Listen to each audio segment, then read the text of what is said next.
mo ní kí n sáré wá rán fàdí tí wa kókó ni o ó ń bọ̀ àwọn ládẹ́ẹ̀dẹ́ èyí ọ̀gbà wọn mọ́ njá sì múra lẹ̀dẹ́ báyìí n ò tún rò bẹ́ẹ̀ ròyìn tó sáré tẹ̀mí lọ́wọ́ ń pàjáwìrì ń yàjóyàjó ó ní pé àwọn onísùnmọ̀mí pẹ̀lú ìbọn lọ́wọ́ lórí ọ̀kadà wọ́n ti ń yà wọ ilẹ̀ Yorùbá lọ́wọ́lọ́wọ́ báyìí wọ́n ní láti Kẹ́bì ni wọ́n ti wọ̀ pínlẹ̀ Niger láti ìpínlẹ̀ Niger ni wọ́n ti wọ ìpínlẹ̀ Ọ̀yọ́ inú igbó tó yí Ògbómọ̀ṣọ́ ká òun náà ni wọ́n rárí wọ̀ ọmọ káàárọ̀ òjíire ńbo la fẹ́ wọ̀ ńbo la fẹ́ ságbà kí ni tá a fẹ́ mú sàlóògùn kí ni tá a fẹ́ ṣe sáriwo egbe ò tún ní sọ láwọn egbe kan sáriwo ẹkún ò tún ní sọ láwọn egbe kan ṣé wọn ò tún ní jẹ́ àwọn èèyàn kan kó wọnú igbó lọ bó la ṣe múra sí bó la ṣe ń palẹ̀ mọ́ sí pápápá ni mo fẹ́ ṣe ẹjá sáré gbọ́ fọ́nrán yìí. Assalamu alaikum warahmatullahi wabarakatuh. Ohun tó ń pòsì yìí òdodo ọ̀rọ̀ ni ìfòsí lọ́nbẹ̀. ilé ìkọ́ lọ ṣáájú. Hello sir sẹ́yìn gbọ́ mi sà. Láti bo olẹ ni wọ́n ti wọlé bọ̀. Láti wọ́n ti gba Sakuro wọn láti wọ́n ti Yauri wọ́n ti gbéra wọ́n fẹ́ láti Kebbi ni wọ́n ti wọ Niger. Yauri ni wọ́n ti gbéra. Ògbómọ̀ṣọ́ wọ́n sì ń bọ̀. Wọ́n ti ń bọ̀ àti wọ́n ti fẹ́ wọ gbó tó wà láti ibi igbó yẹn ń bẹ láti Sakuro mọ́ igbó yẹn lọ wá sí Ìgbẹ́tì. Àwọn tí wọ́n ti wọ ọmọ wọn sì wọlé bẹ̀lẹ́ 300. Àwọn eléyìí sì máa ń pààyàn tí wọ́n lè burúkú ẹ̀dá kan bá pariwo ẹ̀dá kan sì mọ ìgbẹ́ tá a bá gbé ẹ̀dá kan. Bó lẹ ṣe mọ̀ yún.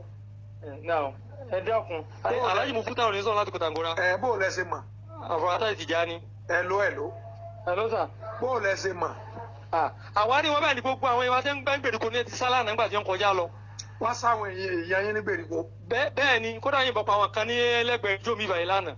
Ní agbègbè wo wọ́n ti sáyẹn. Ní ìrìjò ní Niger State mi báyìí lẹ́gbẹ̀ẹ́ Kòtàngórá. Ọ̀nà Ògbómọ̀ṣọ́ wọn wá darí sí. Wọ́n ti kọjá sí Sakuro mọ́ wọ́n fẹ́ wọ igbó rìsáàfù yẹn igbó rìsáàfù yẹn lọ káyọ̀ mọ́ tí ń bọ̀ sí Bẹ̀tì. Ẹ ṣeun. Ṣé ọ̀rọ̀ yín tẹ́ ẹ bá wa sọ yìí sáà lè gbé sórí social media kí gbogbo ayé ọgbọ́. Ẹgbẹ́ síbẹ̀ o gbogbo ayé bá yín lọ́mọ kẹlọ́ pé tẹ́ ẹ bá gbọ́ sàgẹ́rẹ́ ó ti gbé síbẹ̀ rẹ́gẹ́dẹ́gẹ́ ni. Ẹ ṣeun. Ẹ dákun pa wọn mọ lópin o alóhùn sọ wọn lẹ Yorùbá o àní dààmú o. Àmín kí ló kọ́ tẹ́ gbà wọ́n yẹn. Àwọn Lákúráwá. Lákúráwá ló kọ tiwọn. Bẹ́ẹ̀ ni. Ọlọ́mọ aṣáánú wa o. Àmì o àwọn tí àwọn pààyàn ṣe ti wọn. Ẹ ṣeun. Wọ́n ti wọ ọgbọ́n láti Sakuro mọ́ báyìí wọ́n ń bọ̀ àsọ́nà káyọ̀ mọ́ wọn ìpé bẹ́ẹ̀ náà ló dé Gbẹ̀tì. ló dọ́nà òròdà òṣìṣẹ́ tí kò yẹn jò ní. bẹ́ẹ̀ni. tó wọ́n ti wà náà tó wọlé sílẹ̀ Yorùbá báyìí o kọ́nà kó sànú wa o. ẹ ṣeun máa fi dáhùn agbófinró létí gan ní ìsìn. ẹ dákun ẹsẹ̀ Ọlọ́run sànú wa náà. nínú platform tí wọ́n fi sí ẹnìkan wá ń testify sí pé irọ́ kọ́ o òótọ́ ni o. Assalamu alaikum warahmatullahi wabarakatuh. Ohun tó pòsì yìí òdodo ọ̀rọ̀ ni ìfòsí lọ́nbẹ̀. In fact nítorí pé Yauri ń bí màílà wa so ọ̀nà lebelemi tó já sí ọ̀nà Sakuro tó ń sọ yẹn níbẹ̀ ni wọ́n ti ń sọdá tí àwọn èèyàn wò wọn lọ táwọn àti àwọn ìyàwó wọn àtàwọn ọmọ pátápátá wọ́n dẹ̀ pọ̀ wọ́n pọ̀ buhaya wallahi so kò sí wọn bí ọ̀rọ̀ tí bàbá yìí fi ránṣẹ́ sí ilé ní ilẹ̀ Yorùbá náà wọ́n dẹ̀ ń wọ̀ lọ even àwọn tí wọ́n fi gbé wọn lọ kó àwọn yẹn ní nǹkan bíi ó ti tó nǹkan bíi oṣù mẹ́fà sẹ́yìn àbí sí márùn gan wọ́n ti kọ àwọn náà kọjá ọ̀nà yẹn náà wọ́n gbà kọjá sísàlẹ̀ káwọn fi wá jáde sínú gbẹ̀yẹn sínú gbẹ̀yẹn náà oko yẹn tó ń fẹ́ lọ sí ibẹ̀ Ọlọ́run bá láàánú kó ṣàánú wa ẹ dákun ètò ààbò yẹ ká kó máa mójútó sánsan nílẹ̀ Yorùbá wallahi àmọ́ èèmù wọn nílẹ̀ Yorùbá wọn darí sí nísìnyí wọ́n ti rí wọn túká ní bí àwọn Borno àwọn Zamfara yẹn so wọ́n á darí lọ báyìí so láti bẹ̀ wọ́n ti wọ́n jáde tó dandan ní ọ̀nà bíi náà wọ́n lè gbà so ohun tó ń distance ìrìn àjò tó ń fi rìn tó kọ́lọ́wọ́n bá láàánú kó ṣàánú wa ó yẹ kí information kan ti dé kó ti káàkiri nítorí kì í ṣe ìrìn àjò onúgbẹ́ ni lọ́kàn ni láti ibi ohun tó bẹ̀rẹ̀ láti rí ìrìnàjò báyìí tí tó fi dé Sakuro yẹn títí sí wa náà ni so kò jẹ́ bí àlàyé kò sí ránbẹ́ òdodo ọ̀rọ̀ ni o ó dẹ̀ ṣúọ̀ gan kọ́lọ́wọ́n bá láàánú kó fàánù rẹ̀ lé ọba kó ti ká láṣẹ ẹyin tẹ́ wà lẹ́yìn bẹ́ẹ̀ dákun ẹ gbáradì fún wọn Ọlọ́run ṣàánú wa yóò ti ká láṣẹ ọ̀rẹ́ ayọ̀. ọ̀rọ̀ lẹ́gbọ́ yìí o wọ́n dárúkọ àwọn agbègbè ibi tí wọ́n ti ń bọ̀ ibi tí wọ́n ń gbà lọ orúkọ àwọn tí ń bọ̀ ẹ rí i pé wọ́n ní wọn ò mú ṣeré wọ́n láwọn eléyìí máa ń pààyàn ṣeré ni bí wọ́n ṣe ń bọ̀ láàrin ìtọ̀nà náà wọ́n ń pààyàn lápàrìn ilẹ̀ Yorùbá náà wọ́n ń darí sí now ẹ jẹ́ ká wo fọ́nrán yìí padà lẹ́ẹ̀kan sí i ẹ jẹ́ á wò ó láti bẹ̀rẹ̀ dópin kẹ́ ẹ wo ohun tí ń wọlé Yorùbá bọ̀ bí wọ́n ṣe ń wọlé Yorùbá bọ̀ wọ́n ti lé wọn ń Borno wọ́n ti lé wọn ń bi wọ́n ti lé wọn ń Sàǹfàrà wọ́n ti lé wọn gbogbo ibi tí wọ́n wà wọ́n ti lé wọn lókè Ọya òkè Ọya wà conducive mọ́ so ilẹ̀ káàrọ̀ òjìrè ló wà conducive sílẹ̀ káàrọ̀ òjìrè ló gbolè tó gbọ̀lẹ̀ ọmọ káàrọ̀ òjìrè ṣé ìṣepá ń sùn ẹ̀fọn kìíní yìí ẹ̀jẹ̀ ó délé kó dóko kó dé ọ̀dọ̀ àwọn bàbá wa láàfin kí wọ́n tètè wá ìgbésẹ̀ tán fẹ́ gbélé lórí ṣé gbàgbé ọ̀pọ̀lọpọ̀ ọba ló ti sá kúrò nípínlẹ̀ Kwara tí wọ́n fa àfin lẹ̀ tí wọ́n fìlú lẹ̀ tí wọ́n wá gbóòbí kan gbà lọ pápápá ẹ jẹ́ ká sáré wo fọ́nrán yìí God bless you pápápá.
àwọn lẹ́rí tí wọ́n tú yáyá dà gìrìgìrì lọ́hùn o ẹ̀rí páwọn eléyìí ọ̀bá tèrè wá wọ́n rẹ́rìn lóòótọ́ ẹ̀rín ìyàngí wọ́n rí o wọ́n wo ibi tí yóò jẹ lára wa ni o àwa wọ́n fi rẹ́rìn o so like I said mo ní àwọn ọba kan ti kúrò láàfin nípínlẹ̀ Kwara as at April 25, 2026 kidnap terror 30 Kwara kings flee palaces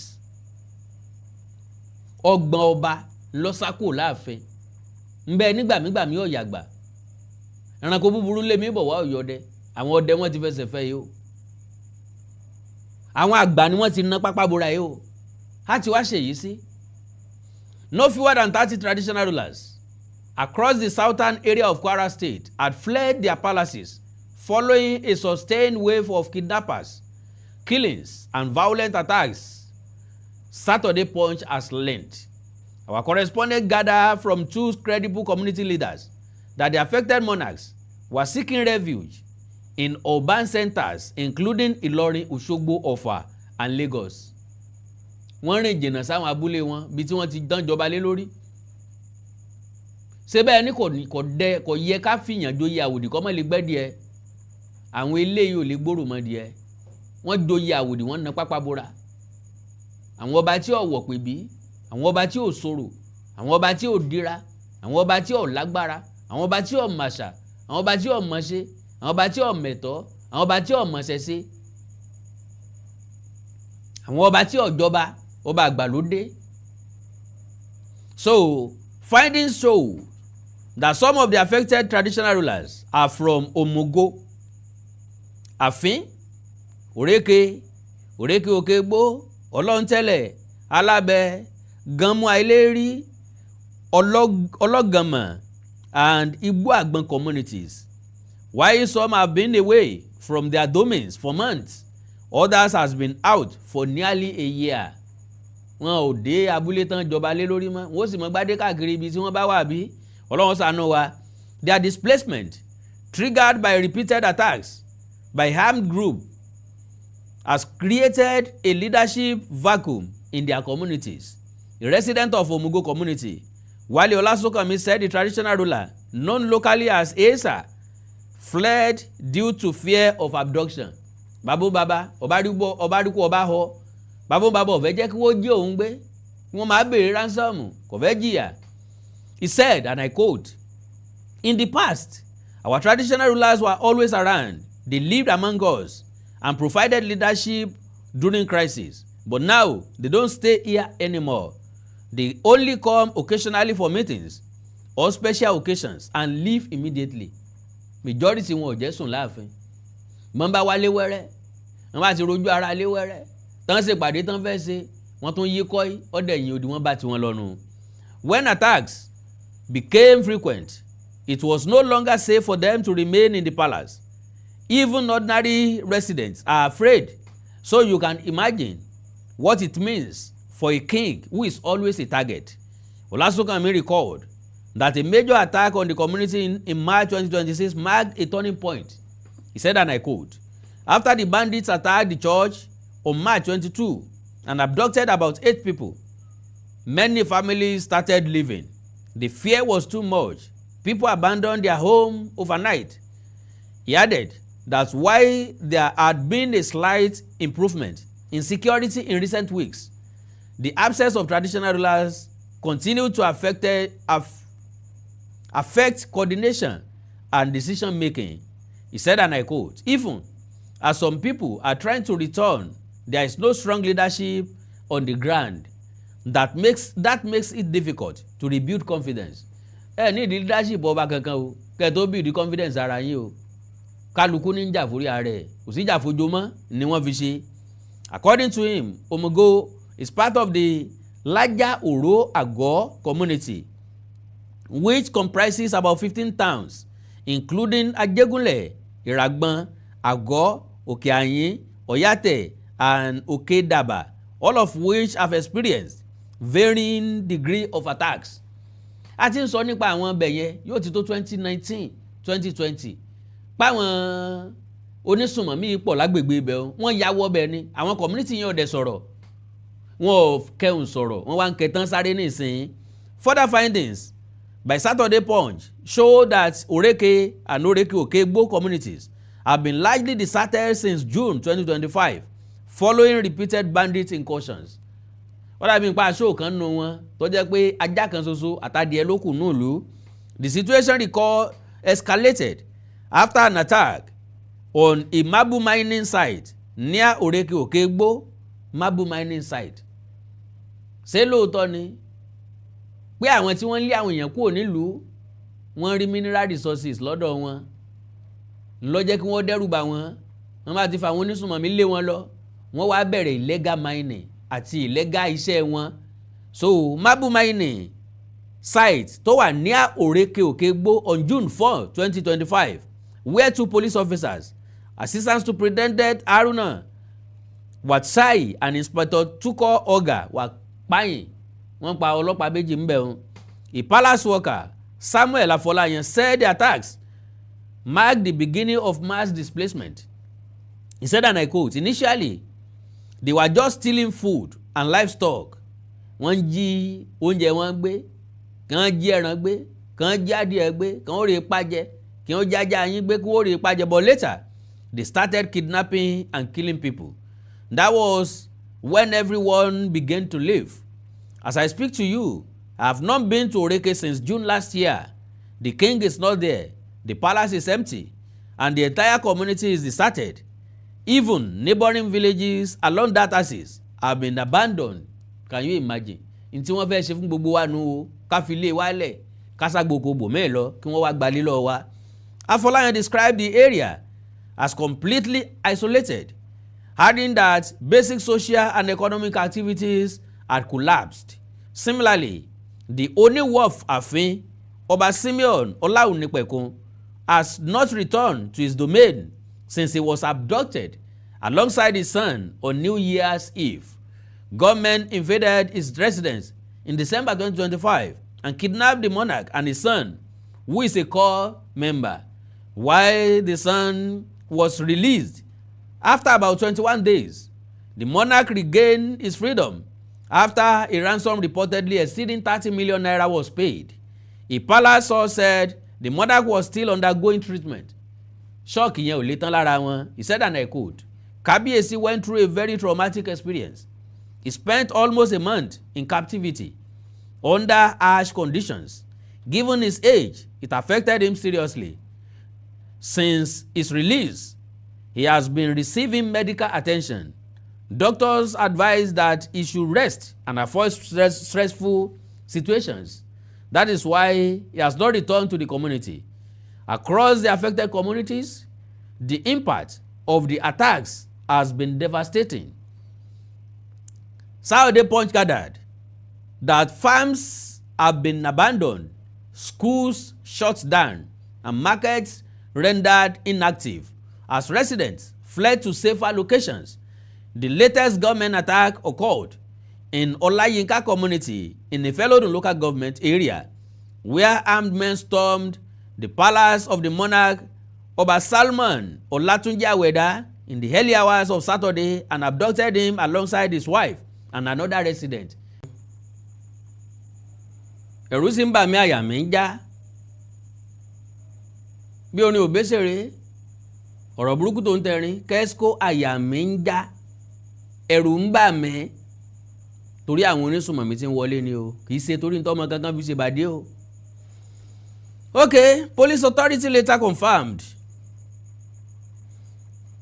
the arrest of 42 suspected illegal miners in connection with the abduction, while sources disclosed that the kidnappers demanded about 400 million naira ransom.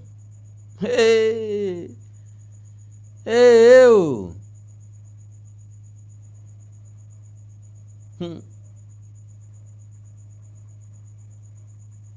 Ngbà tán jí ọba gbé àtìyàwó àtèèyàn kan tí wọ́n béèrè 400 million naira. Ọba abúlé kéréje mbó wọ́n ti fẹ́ rí, ta ni ó dájọ́. All right, a resident who identified himself simply as Tunde recounted the attack, and I quote, "It was like a war scene. They came with guns and started shooting. People were running in different directions. Before we knew what was happening, Kábíyèsí had been taken." Tunde added that the attackers appeared to have prior knowledge of activities in the palace. Earlier that day, some miners came to pay royalties to the king. So, when the attacker came at night, they demanded the money. Kábíyèsí gave it to them, but they still took him away. After that incident, everyone fled. Nobody wants to stay there again. Traditional rulers buying by gunmen. Beyond the Olayinka community, a disturbing pattern has emerged across Kwara South, with traditional rulers increasingly becoming targets. In September 2025, the Baale of Ogbayo in Okeode was spying in his palace after gunmen invaded the community at dawn.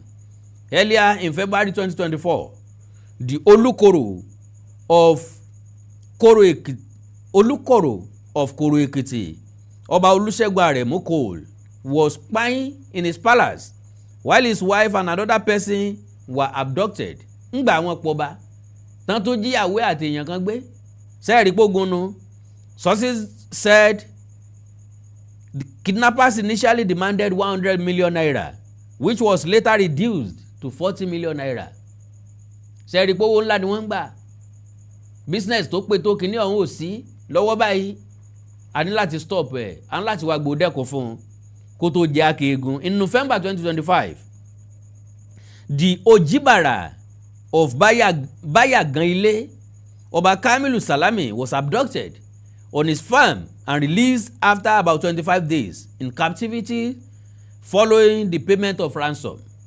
According to the findings, ransom demands in recent cases have ranged between 40 million and 400 million naira.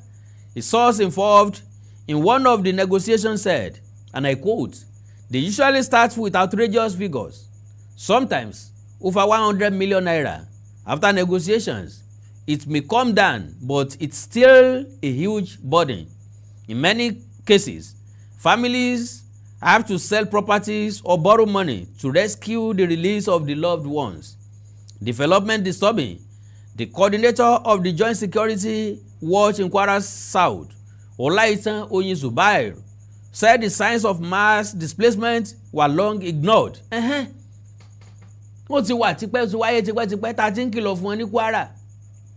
Ń pé ara lẹ́yìn jẹ́ kòkòrò tí ọ̀dà báyìí ní ìsìn ẹ̀ sọ̀rọ̀. Òrùn ẹrẹ́rì ò ní jẹ́ sun. Wọ́n ṣe ta wá lólobó nìyẹn bóyá 2018 or 2019 mo rántí dáadáa. A dẹ̀ pariwo síta pé kí wọ́n má gba Fúlàní láàyè ń bẹ o, wọn ò dáhùn. Fúlàní ń tà wọ́n ń rà ń bẹ. Okay o. Traditional ruler, wife sound paying in fresh Benue attack. 3 suspected Plateau monarchs killers. Ibẹ̀ ọkàn wa. So, today, more than 28 communities with traditional rulers in Ifelodun have been abandoned. Places like Olayinka and co, gbogbo wọn ló ti sá lọ. Well, ntí eléyìí ń gbìyànjú àti sọ fún wa ní pé kúkú tí ń pojú gbẹ ẹni òwe ńlá ní pa fún ni o. Ṣé ẹ gbàgbé? Àwọn tí wọ́n ní wọ́n ń wọlé lọ́wọ́lọ́wọ́ báyìí ló gbé mi wá o.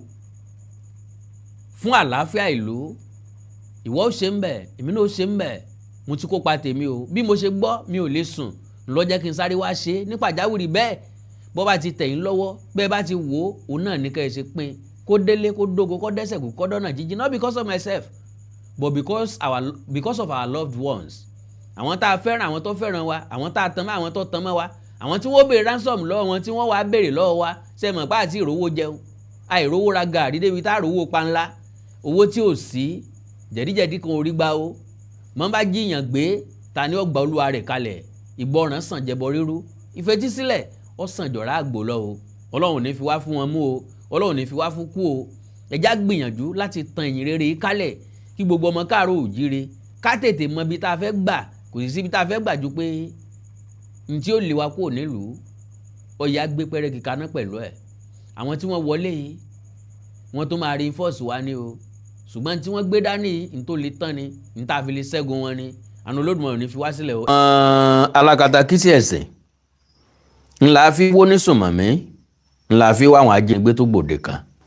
Ọ̀dà ọ̀pọ̀lọpọ̀ àwọn èèyàn tí wọ́n jí gbé ni wọ́n ti ń sọ fún wa ọtọ́dún 4 ọtọ́dún 5 sẹ́yìn báwọn Fúlàní tí ń jí wa gbé kìí ṣe Fúlàní ilẹ̀ yìí. Bó bá jẹ́ àwọn tí ń fẹ́ràn jẹko Fúlàní ilẹ̀ yìí nù, ṣùgbọ́n àwọn tí ń jí wa gbé tí ń béèrè ransom wọn ni wọ́n ṣe Fúlàní ilẹ̀ yìí. Bó bá ní Fúlàní ilẹ̀ yìí nínú, a jẹ́ pé ìkọ̀ọ̀kan ni yóò jẹ́. Ẹ jẹ́ kí n dẹ̀ tún kí wa pé a kú òjò atura o, òjò yóò tù wá lára o. Ọ̀rìnrìn tí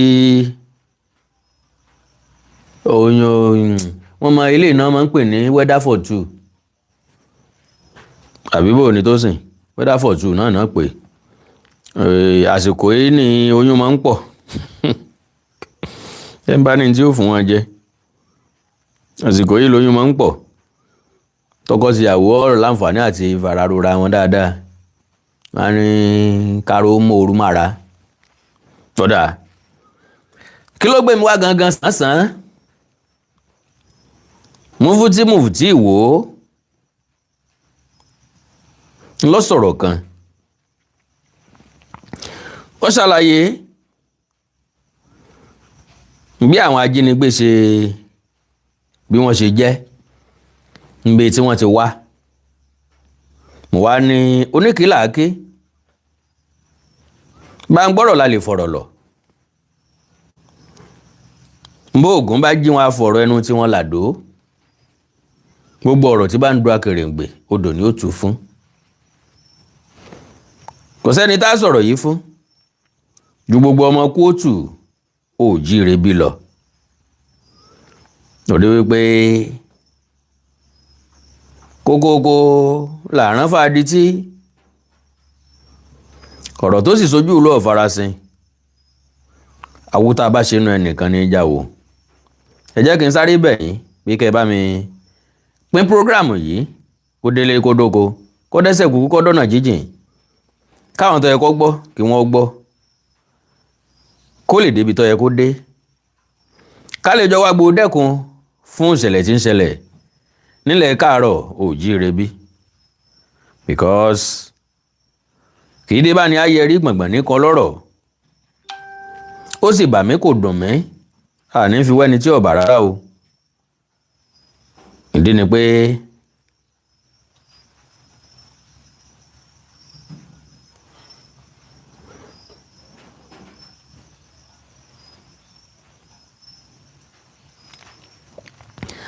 ọba mi kò dùn mí àní fi wé ẹni tí ò bá rárá so mo kí gbogbo ọmọ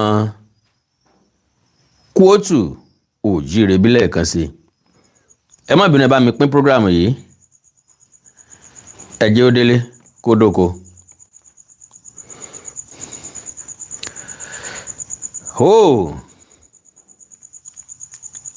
Nǹkan ṣẹlẹ̀ níjọ ara ilé ọ̀gbọ́ mẹ́wàá ń ṣẹlẹ̀ ní dúníyàn ilẹ̀ Yorùbá ti wà nínú ogun kọ́lọ́n ọjà àjà alájàyè kọ́lọ́n mú aborí ogun ọ̀tá tó yí wa ká olórin kan ló kọ́ ń jò ní ogun yìí kìí ṣe tèmi ogun yìí kìí ṣe tèmi ogun yìí kìí ṣe tèmi ṣùgbọ́n t'Olúwa Ọlọ́run àwọn ọmọ ogun ni ogun tó yí ọ̀ká ọ̀rẹ́ mọ́ bẹ̀rù sádùró jẹ́ bóyá ogun àgàn ni ọba tó gbọ́ tí àná tó sọ àná dọlọ́mọ abá ò ṣe é ságbà gbọ́ ogun ayé rẹ̀ mo ní t'Olúwa Ọlọ́run àwọn ọmọ ogun ni ogun yìí kìí ṣe tèmi ogun yìí kìí ṣe tèmi ogun yìí kìí ṣe tèmi ṣùgbọ́n t'Olúwa Ọlọ́run àwọn ọmọ ogun ní ìlú Nàìjíríà tòwú ọba ọ̀run kìí ṣe tẹ́ ó fi kú sínú ìyàn yìí o ìrántí Samaria orílẹ̀-èdè ńlá arábó ti tóbi tó ìyàn náà mú níbẹ̀ débi tí wọ́n ń pọ̀ ọmọ jẹ ṣùgbọ́n Ọlọ́run wa ó wọlé látọ̀run wá ó yí ìgbà wọn padà wọ́n ń jẹ wọ́n tún ń mu Nàìjíríà má bànújẹ́ ogun ayé rẹ̀ mo ní t'Olúwa Ọlọ́run àwọn ọmọ ogun ni ogun yìí kìí ṣe tèmi ogun yìí kìí ṣe tèmi ogun yìí kìí ṣe tèmi ṣùgbọ́n t'Olúwa Ọlọ́run àwọn ọmọ ogun ni. so bó ṣe kọrin òun nígbà náà nù ẹ dákun ẹ bá mi pín prógráàmù yìí láàrin ìṣẹ́jú kan láàrin ìṣẹ́jú kan. God bless you sir, God bless you ma, God bless you friend. Mi ò ní wáyé tì nígbà kọ̀ọ̀kan ní wàrà wa tì Ọlọ́run ní fi wá wọn ra wa. Okay, mò ń bọ̀ o.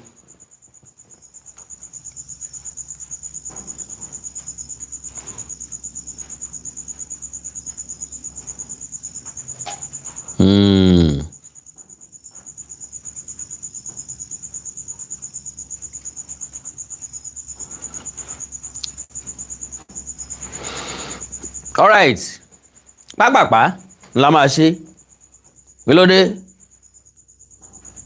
àwọn èèyàn mi ò tí ì wọlé lórí YouTube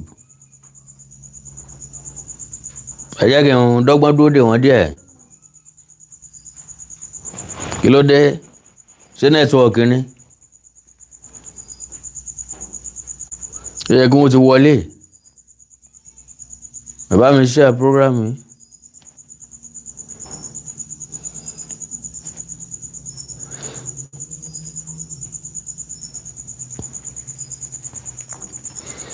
So now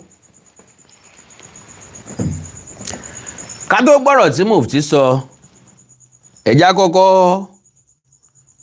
ka ọ̀rọ̀ tó jáde lọ́dọ̀ Mufti náà ṣùgbọ́n ẹ bá mi pín ẹ jẹ́ kó káwọn èèyàn díẹ̀ wọlé sí i ká má fọ̀rọ̀ ṣòfò kọ́rọ̀ wọ́n mọ́ dàbí ẹni tí ń jó àsán kan ìlú àbí akọrin ìlélégbè tí ó yàtọ̀ sí ẹni tí ń jó àsán kan ìlú nẹ́tíwọ̀kì yẹn ni òjò tó sì rọ̀ lọ́fàá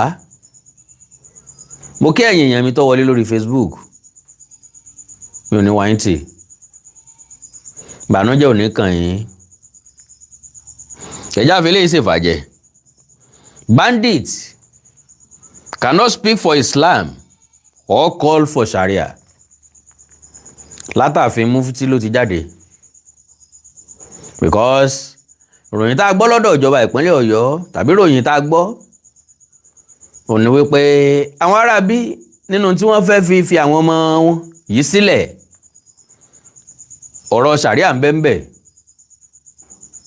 bí wọ́n ní ká fọwọ́ sí òfin Sharia wọ́n làwọn tó fi wọ́n lẹ̀ àwọn tí ń bẹ́nu àhámọ́ sọ wípé kò sí ń tọ́jọ́ pé wọn ò fìgbà kankan béèrè bẹ́ẹ̀ torí àwọn táwọn wà lọ́dọ̀ wọn gan wọn ò fi tìpá tìkúkù má wọn kírun tàbí káwọn yí padà sí mùsùlùmí.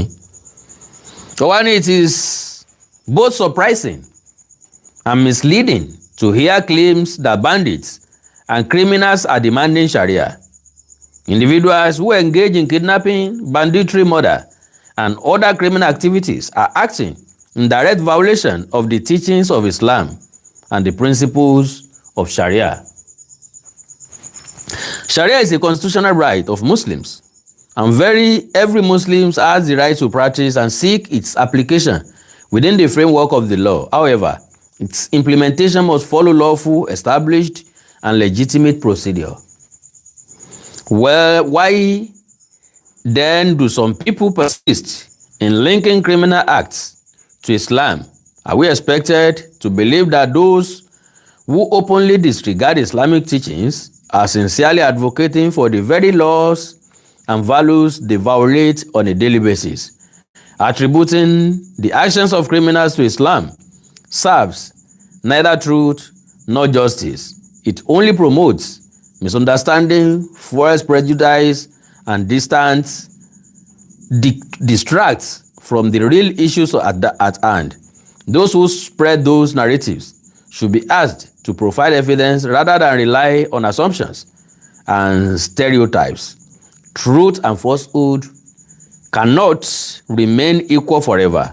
False narratives may gain temporary attention, but in the end, truth will prevail. Mufti Media.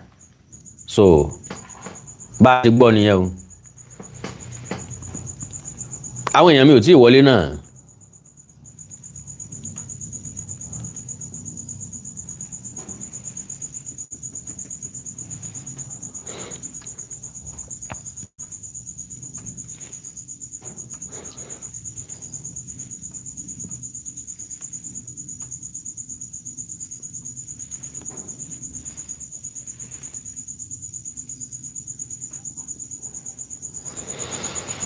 So, níbo ni àwọn èrò mi lọ? Níbo ni àwọn èèyàn mi lọ?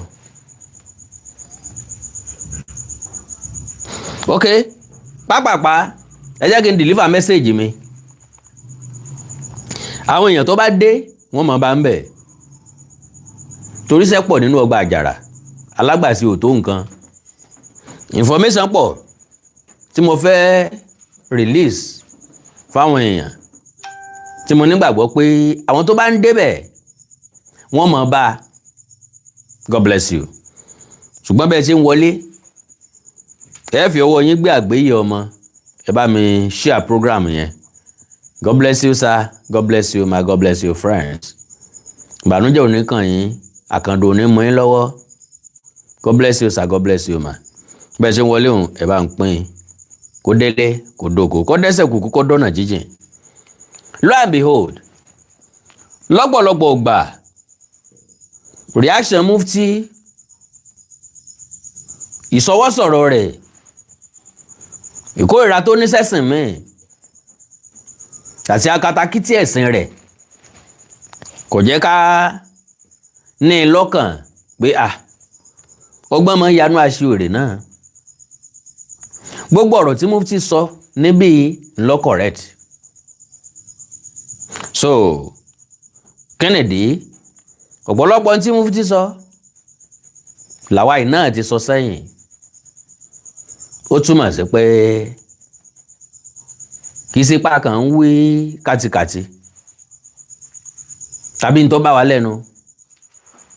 À ń sọ reality àti bí nǹkan ṣe ń lọ àti tí ó ṣẹlẹ̀.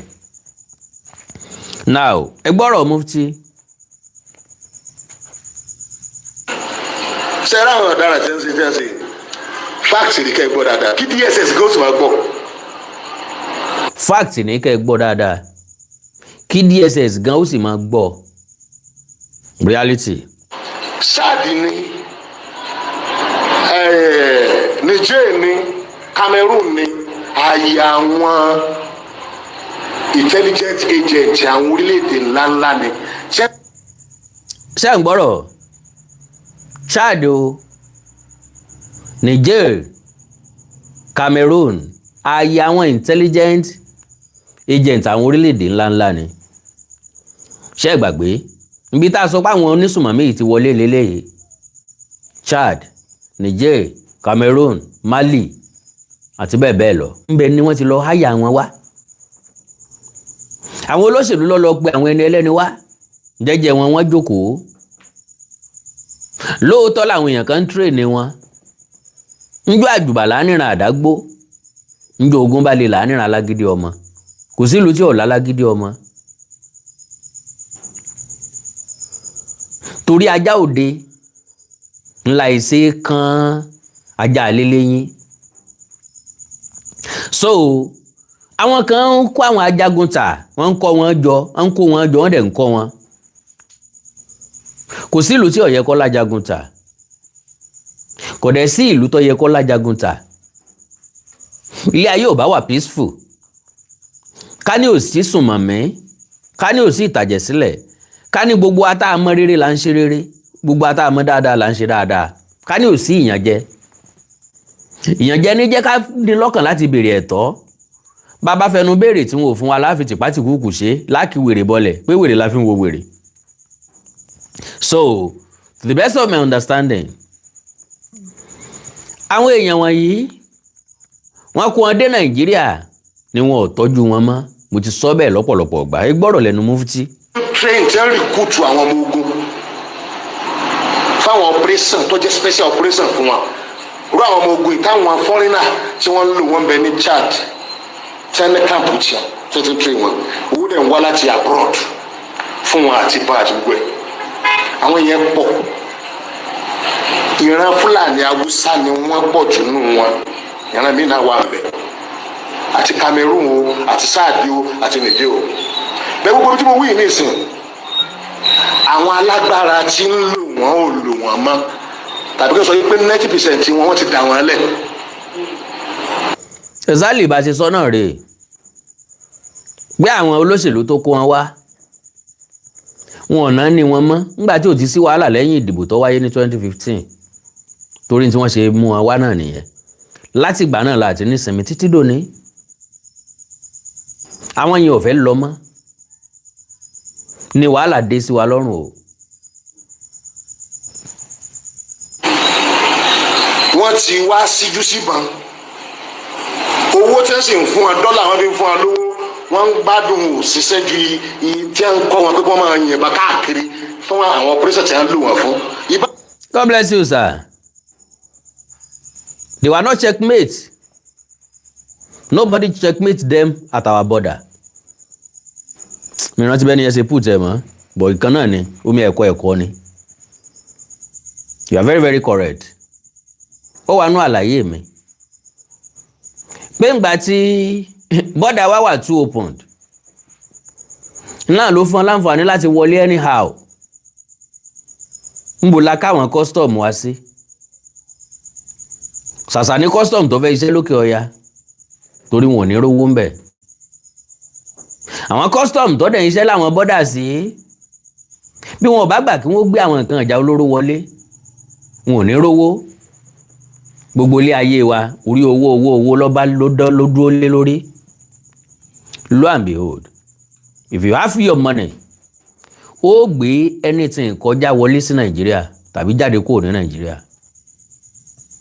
If you have your money and know your ways. Because lọ́pọ̀ ọgbà òròjú máa ń ṣe àwọn agbófinró wa, àwọn aṣọ́bodè wa. Tẹ́rù bá ti pọ̀jù wọn ò lè check ẹ imagine kẹ́ ẹ kó ìbọn tàbí ọta àbọn kó jẹ́ ìlàjì 911 ọkọ̀ 911 yẹn kẹ́ ẹ wá kó gàrí lé lórí. àwọn aṣọ́bodè ò lè sọ gbogbo gàrí yẹn kalẹ̀ kan wò sálẹ̀ ọlọ́pàá ò lè ṣe sọ́jà kankan ò lè dúró oró ẹ̀ torí pé ọ̀pọ̀lọpọ̀ mọ́tò ló fẹ́ kọjá tí wọ́n fẹ́ gba ẹ̀gúnjẹ lọ́wọ́ wọn. so ńgbà tó sì jẹ́ wípé bọ́dà tiwa àwọn ológun tiwa wọn ò ní àwọn nǹkan ìgbàlódé tó lè dictate tí wọ́n kàn gbé kọjá lára mọ́tò tí ó dẹ̀ dún pé nǹkan kan bẹ́ ń bí o nǹkan kan bẹ́ ń bí o nǹkan kan bẹ́ ń bí o. bẹ́ẹ̀ bá fẹ́ wọ airport wọ́n ò fi nǹkan yẹ̀ yín lára wò ṣé ẹ gbé nǹkan kan sára. kí ló dé tí gbogbo orú nǹkan báyìí ò lè wà ní bọ́dà wa. ń gbọ́ pé tó fẹ́ wọlé tàbí tó fẹ́ jáde náà là ń yẹ̀wò ní airport. kí ló dé tá à lè yẹ ní tó fẹ́ wọlé àti ní tó fẹ́ jáde wò ní bọ́dà wa. láyé ìgbà kan tí wọ́n máa ń kó mọ́tò tòkunbọ̀ wọlé ní dìrókò ẹni tó fẹ́ kó mọ́tò for example ẹni tó fẹ́ kó mọ́tò 30 40 50 tó fẹ́ kó wọlé lẹ́ẹ̀kan ṣoṣo ẹ ti kọ́kọ́ páàkì gbogbo ẹjọ́ sí gọ̀lọ̀ ìyẹn níbodè Kútọ́nù ẹ wá sí bọ́dà ẹ lọ rí àwọn custom ẹ lọ rí ọ̀gá wọn ẹ sọ iye ọkọ̀ tẹ́ fẹ́ kó kọjá wọn ó sì gbowó lórí ẹ̀ àwọn ọkọ̀ yẹn ń gbà yẹn wọn ò kì í ṣe duty ẹ̀ wọ́n ń ṣe duty ẹ̀ irú mọ́tò bẹ́ẹ̀ làwọn custom tó máa ń padà gbà láàrin ìgboro ń gbà mí tàbí náà máa lé káàkiri ṣùgbọ́n ní ìsìn tó jẹ́ pé Èkó ni mọ́tò ń gbà wọlé kò sí mọ́tò tí ó gbé kó wọlé tí ò ní ṣe duty ni làwọn custom òfin ríṣẹ́ ṣe dàbí alára mọ́ ní tí wọ́n ń jẹ́ ń Kútọ́nù nù kò sí custom tó wà ń Kútọ́nù gbà náà kò sí custom tó wà nídìí ìrókò bọ́dà tí ọ̀yọ́kùn mo bá kan gbélé nínú wọn torí èmi náà gbé sáìdì ibẹ̀ ń rí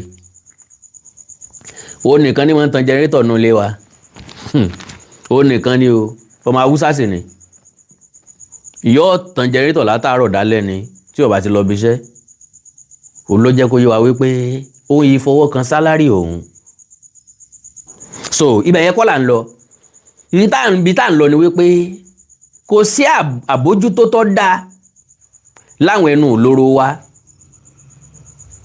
ṣé Bọ́lá Ahmed Tinubu ò rí nǹkan kan ṣe sílẹ̀ rí báwọn ìjọba tó ti wá sẹ́yìn ò bá rí nǹkan kan ṣe sí tẹ́ ẹ bá gbàgbé nígbà tí wọ́n ti bọ́dà ní South West wọ́n ṣí bọ́dà Òkè Ọya lẹ̀ níbi táwọn Haúsá Fúlàní wà too desperate dé wọ́n kó èèyàn wá láti Chad kó wá ṣe registration NIN ní Nàìjíríà wọ́n kó èèyàn wá láti Niger kó wá register fún voters card ńgbà tí ẹnu bodè ti wá tí ò sí ilẹ̀kùn ń bẹ̀ gbàyà olóṣì sílẹ̀ ńgbà tí ráìsì wọn ní gbogbo south ń gbé wọ́n ń gbé ráìsì wọlé ní north ní Chad border Chad àbí nǹkan kan wọ́n ra ráìsì wọlé ń bẹ̀ wọ́n ń gbé nǹkan jáde ń bẹ̀ odidi ààrẹ orílẹ̀-èdè yìí kò ṣe rélùwé sáàrin ìgboro Nàìjíríà o ó ṣe rélùwé láti Nàìjíríà dé Niger ibi tá a bára wa nìyẹn pàápàá pàjáre.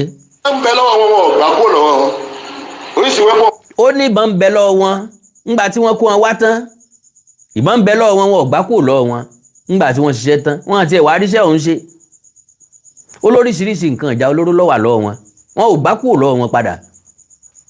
ń bẹ lọ́wọ́ wọn wọn gbà kúrò lọ́wọ́ láti ń lò wọn ẹ jẹ́ fẹ́ lápẹ̀dúwẹ̀ Niger lé France kó ń bẹ̀ wọn France láwọn tiẹ̀ tó train.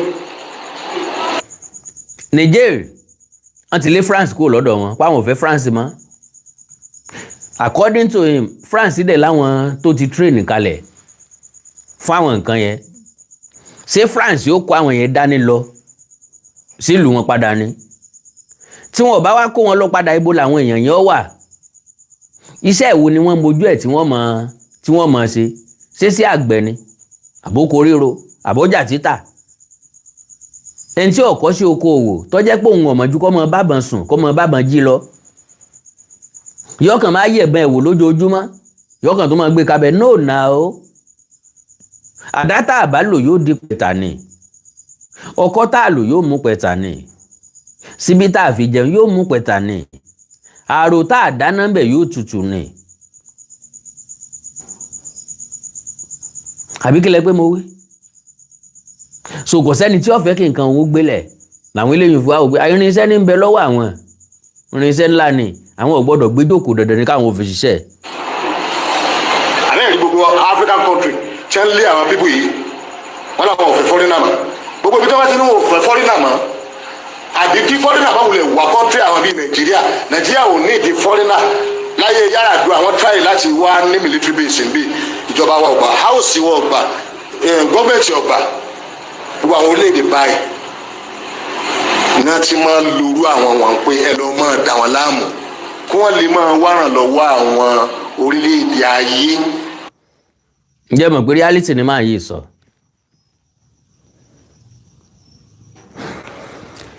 àwọn orílẹ̀-èdè tí wọ́n ń ta nǹkan ìjà olóró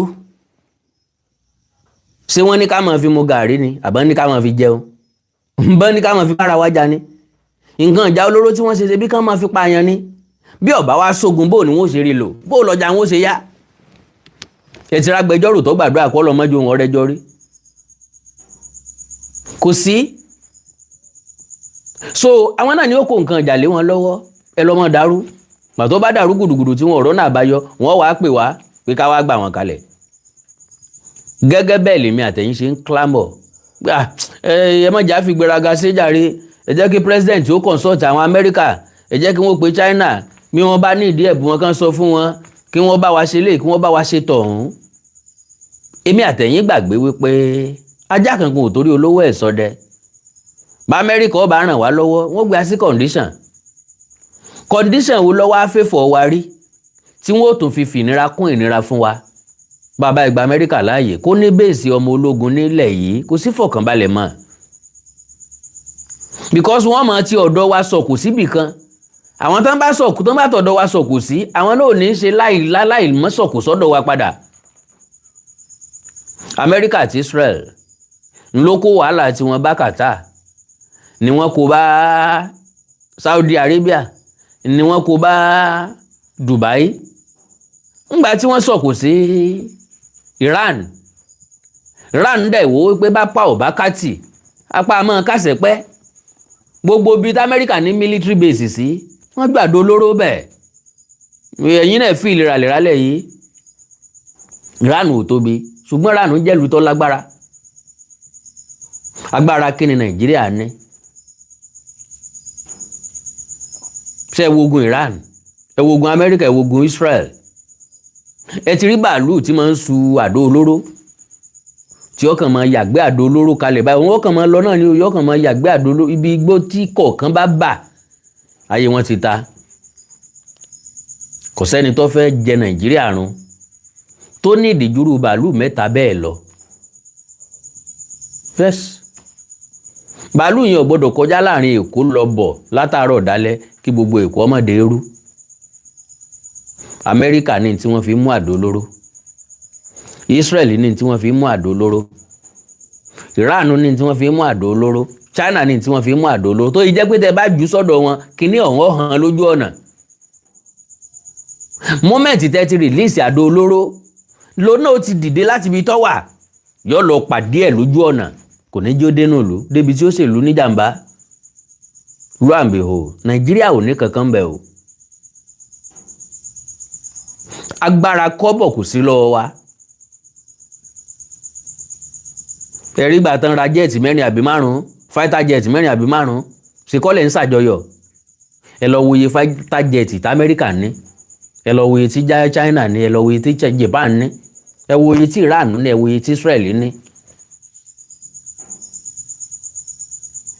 so àwọn wọ̀nyí wọ́n wà nínú àwọn tí ń dá wàhálà lẹ̀ káàkiri ilẹ̀ aláwọ̀ dúdú Áfíríkà wọn ò fẹ́ kí ìsinmi ó wà níbi kankan wọ́n bá ti dá wàhálà lẹ̀ ń bí wọ́n búgà sí ni owó làwọn nà àwọn tí ń jà yí àwọn kan ló fi wọ́n lọ́kàn balẹ̀ àwọn tí ń jìyàn gbé àwọn kan lọ́rán wọn ń ṣẹ́ dojúmọ́ ni wọ́n sì ń wọlé sílẹ̀ Yorùbá wọn ò rọ́nà láti lọ sí South East mọ́ àwọn Niger Delta ò fún wọn láǹfààní láti wá mọ́ ilẹ̀ Yorùbá ló kù lọ́rọ̀ wọn. so ti ẹnìsìn ntí a fi máa jẹun nù ìlú tí ọba ti ní fọkànbalẹ̀ wọ́n ní expert làwọn láti fi hàn lọ́kànbalẹ̀ tẹ́ ẹ bá ti ń pariwo báwọn wọ́n wà lè kó ọmọ ogun wọn wá ẹ wà máa sanwó tọ́ra àwọn bọ́ọ̀sì wa wọ́n invest pọ̀ lórí nǹkan ìjagun lórí ọmọ ogun owó tí wọ́n ń rí lù wọn ọ̀ká wọn. America 755 military base báràkì ológun 755 ló ní lágbàáyé kéde tó mẹ Nàìjíríà ní ẹyọ kan nínú ẹni tí bẹ́ẹ̀ nù Nàìjíríà kí ló dé tó wà fún ní 755 Britain ó ní iye tiẹ̀ more than 300 France ó ní iye tiẹ̀ bẹ́ẹ̀ more than 200 tí wọ́n sì ní ìjà tí máa náwó lé lórí tó bá dé àwọn invest lórí pé afẹ́ ẹ máa gbà wá pé ká máa bá yín sọ yín àwọn aráàlú láwọn ò fẹ́ yín ẹ ṣe àmọ́ sọ wa sáwọn náà ní sọ́jà wa àlọ́lọ́pàá ti á ní àwọn tí wọ́n máa lò láti dàgbò lùrú àbí bí wọ́n parọ́ pé kankan ṣẹlẹ̀ kò dẹ̀ ṣẹlẹ̀ àbí kí wọ́n fẹ́ jẹ́ káwọn èèyàn mọ̀ pé. náà dáàdì mi kan àbẹ́gbọ́n mi kan béèrè níbí wípé ṣé France ló rán àwọn adàlúrú wá sí Nàìjíríà no ẹ má gbàgbé níbikíbi tẹ́ bá ti lo tọ́ọ̀gì òṣèlú lásìkò òṣèlú tẹ́ kó nǹkan ìjà olóró fún wọn tí ìdìbò lọ tán tẹ́ ẹ̀ béèrè lọ́wọ́ wọn padà ẹ wá yọ̀ǹda kinní ọ̀hún fún wọn ó wà lọ́dọ̀ wọn my brothers and sisters wọn ó lò ó láti fi fọ́lé onílé lọ́la torí wọn ò lè déédéé tọ́jú ẹ̀ sínú ilé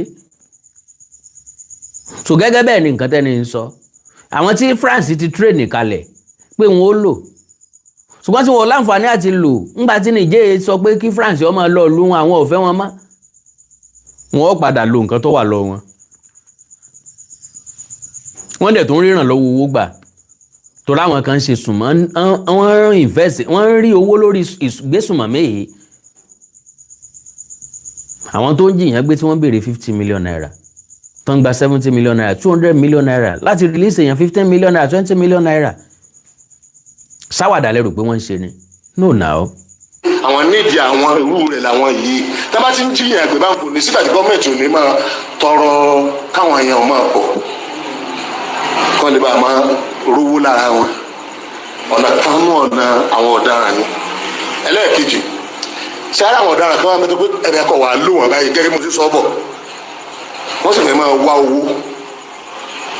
Fúlàní kan sọ lórí social media tó wo ìgbọ́rọ̀ rẹ̀ òdodo ọ̀rọ̀ ni tí ń sọ ó ní wọ́n sọ pé àwọn ẹran táwọn kó lọ sọ́jà tó bá ti jí wa gbé ń bì wọ́n ní gbogbo àwọn tí wọ́n ń wá òun kì í ṣe Fúlàní Nàìjíríà kì í ṣe Haúsá Nàìjíríà kì í ṣe àwọn ọmọ Nàìjíríà ó láti ìta bíi Chad bíi Niger kankan náà ti ń wá ó ní kódà tí wọ́n máa ń pè tó ní wọ́n máa jí Fúlàní náà gbé bẹ́ẹ̀ ni ó ní tí wọ́n máa ń pè àwọn máa gbọ́ tí wọ́n máa sọ yìí pé àwọn ẹran táwọn kó lọ sọ́jà táwọn bá ti tà àwọn ń bọ̀ wálé wọn ní wọ́n tún máa ṣàdúrà fún pé dáadáa ní èdè o àwọn bí àwọn ọmọ tí wọ́n kó ìlẹ̀ ẹran tí wọ́n wí tí wọ́n bá ti sanwó wọn owó làwọn fún wọn máa lífù lu wọn ẹ lọ wọ dáadáa àwọn ajagun ta ni. Now my problem is this